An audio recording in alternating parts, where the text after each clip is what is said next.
हाँ, okay okay, ठीक है।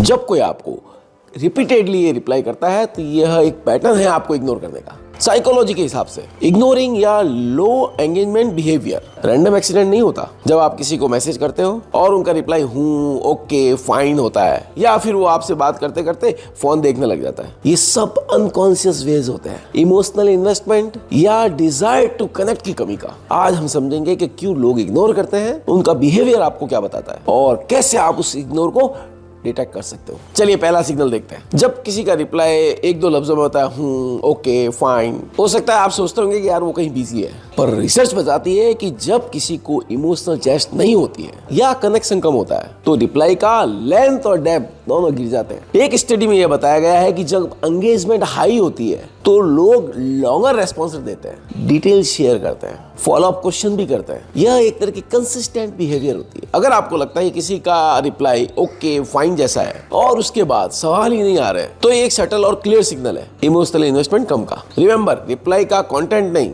रिप्लाई का साइज या फॉलो अप का होना या ना होना, यह आपको बता सकता है कि वो पर्सन आपसे कितना इमोशनली कनेक्ट है। तो ये फर्स्ट रेड फ्लैग है। शॉर्ट रिप्लाईज यानी कि लो इन्वेस्टमेंट, यानी कि डिस्टेंस बनाने का नॉन वर्बल तरीका। अब दूसरा साइन, जब किसी का फीट या टोज आपकी तरफ साइन नहीं करता है। अब आप सोच रहे होंगे कि टो पॉइंटिंग कैसे इंटेंशन बता सकते हैं। जी हाँ, यह एक सटल पावरफुल क्यू है। बॉडी लैंग्वेज एक्सपर्ट्स के हिसाब से फीट हमारी सबसे ऑनेस्ट बॉडी पार्ट्स होती है। हम उन्हें कंट्रोल नहीं कर सकते जितना हम हमारे चेहरे और अपने हाथों को कर सकते हैं। फॉर एग्जाम्पल, आप ग्रुप में खड़े हो और सब एक दूसरे से बात कर रहे हैं, लेकिन एक बंदा है जिसका फीट कंसिस्टेंटली आपकी तरफ पॉइंट कर रहा है। इसका मतलब है कि या तो वो आपसे बात करने में सहज है या आपसे बात करने में इंटरेस्टेड है। और अगर फीट दूर या एग्जिट डोर की तरफ पॉइंट कर रहे हो तो सिग्नल है कि उसका इंटरेस्ट उस जगह और आप में बिल्कुल नहीं है। तो नेक्स्ट टाइम जब आप किसी की तरफ देखो तो उसकी आंखों के बाद उसके टोज पर थोड़ी नजर डालो। अगर टोज आपकी तरफ पॉइंट कर रहे हैं, it's a strong liking Q.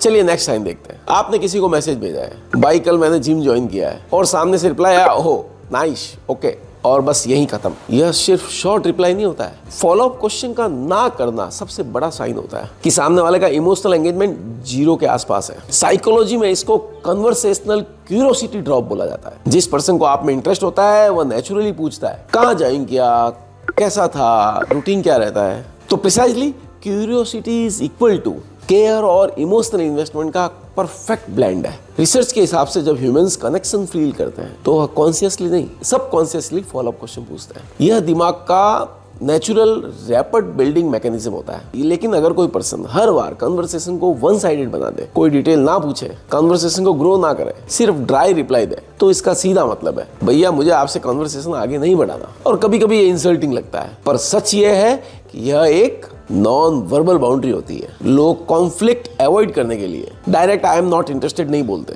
But conversation को इंटेंशनली डेड एंड कर देते हैं। अगला साइन इसी पैटर्न को और क्लियर कर देता है, अवॉइडेंस बिहेवियर। यह सबसे स्ट्रॉन्ग सिग्नल होता है कि आप इग्नोर किए जा रहे हैं। फॉर एग्जाम्पल, आप आओ तो तुरंत फोन उठा ले जैसे कि वो बिजी हो, आप बात करो और वो आंखों में आंख ना मिलाए, ग्रुप में हो तो स्पेसिफिकली आपसे बात ना करें या बॉडी को पीछे शिफ्ट कर दे। अवॉइडेंस एक सबकॉन्शियस डिफेंस मैकेनिज्म होता है जब माइंड किसी पर्सन से डिस्टेंस बनाना चालू करता है। इसका मतलब ये नहीं वो आदमी बुरा है, बस इतना है कि उसका इमोशनल बैंडविड्थ यहाँ नहीं है। तो प्रिसाइजली रिपीटेड अवॉइडेंस यानी क्लियर डिसइंटरेस्ट। तो ये थे 4 साइकोलॉजी बैक साइंस जिससे आप इंस्टेंटली समझ सकते हो कि कोई पर्सन सिर्फ बिजी नहीं है, वो शायद जेन्युइनली आपको इग्नोर कर रहा है। शॉर्ट रिप्लाई, स्पीड का direction, no follow up question, ये सब मिलकर एक ही बात बताते हैं, इंटरेस्ट इज लो। तो कमेंट करके बताओ कि कौन सा साइन आपने लाइफ में एक्सपीरियंस किया है, और चैनल पे नए हो तो सब्सक्राइब भी कर लेना क्योंकि अगला टॉपिक और भी इंटरेस्टेड होने वाला है। जय हिंद, जय भारत।